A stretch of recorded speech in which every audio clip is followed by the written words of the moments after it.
Bonjour, je suis Hakim Na'lam et je vous propose ma chronique du lundi 30 octobre 2023.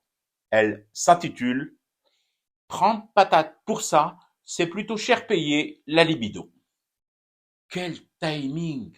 Au moment où toute la Désédie souffre d'impuissance devant l'extermination en cours du peuple palestinien, massacré méthodiquement par Israël, il y a ce député du Hamas DZ qui prend la parole à l'APN. Et il dit quoi, l'élu? Il demande, que dis-je? Il interpelle la ministre de la Culture. À quel sujet l'interpelle-t-il? Qu'est-ce qui le chagrine à ce point qu'il ne puisse plus se retenir, attendre, pris d'un besoin pressant de se soulager? Va-t-il annoncer à la ministre admirative, au président de l'Assemblée au bord des larmes et à ses collègues députés en pamoison d'amour transi pour lui qu'il a décidé de tout plaquer et de se rendre dans Gaza combattre Israël aux côtés de ses frères du Hamas palestinien?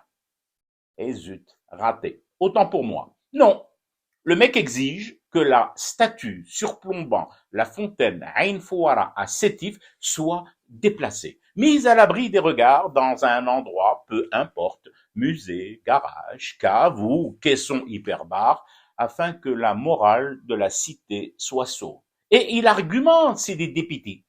Il dit qu'il y a urgence à ce transfèrement de la dame, car elle trône nue à proximité d'une mosquée, indisposant ainsi les fidèles qui entrent et sortent de ce haut lieu du culte.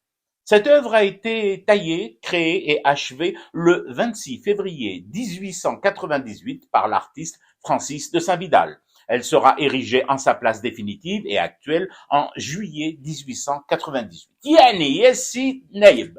Depuis tout ce temps, avec 125 ans à son compteur, Dame Fouara, c'est aujourd'hui qu'elle indispose.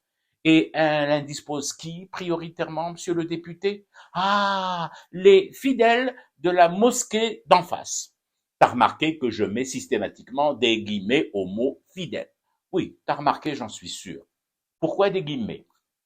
Parce que vois-tu, dans ma tête de dangereux déviant, dans mon entendement dérangé et peut-être dérangeant de la foi, des mecs et des nanas vont à la mosquée pour y entendre des dars sur la bonté envers son prochain et sa prochaine, des prêches sur le beau, des discours apaisants sur la tolérance, le vivre ensemble et la maîtrise de soi et de ses pulsions.